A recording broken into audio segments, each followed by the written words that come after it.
muna Saudiya muna Mina da su Sheikh Abdullahi Balalau, akwai yara da ke kawo mana abinci a tanti, 'yan Makka ne amma Hausawa. Sai ɗaya yaron ya zo na ce ya sunanka, ya ce shi ne wane ne Alhausawi. Na ce wai Alhausawi, ya ce eh. Na ce Bahaushe kenan, ya ce eh kwarai. Na ce yanzu kana jin Hausa, ya ce eh yana ji. Na ce to bari faɗa maka Hausa maimaitawa kawai za ka yi. Na ce ka ce shamuwa masharuwa wuya miƙe. Ya kasa maimaitawa.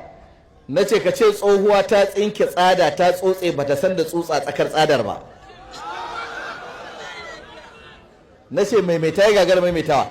Na ce ka ce Isa Musa Sa'idu Sallau sannunku da hutawa, ashe je baccin Sado Mu'amma na Isa Musa Sa'idu Sallau satan silan ma sulub ya fada aljihun sulubawa.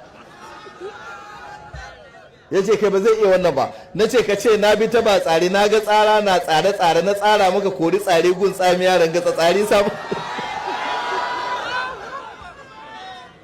Maimaita ya ce kai wanda ba za ta yi wa. Na ce to ka ce tunkuɗa tunku cikin tukar rukubu tulluwa tudun turmi tulu.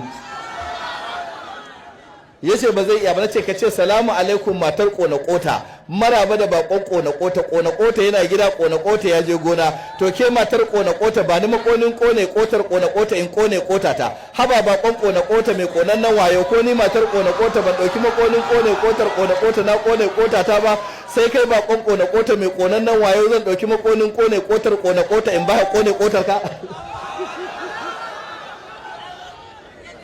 Sai ya tsaya buɗe baki yana kallo na, ce to in ka zo nan gurin ka zo cikin Hausawa na gaskiya, kar ka ƙara cewa Hausawi, sai ka koma cikin garin Makka.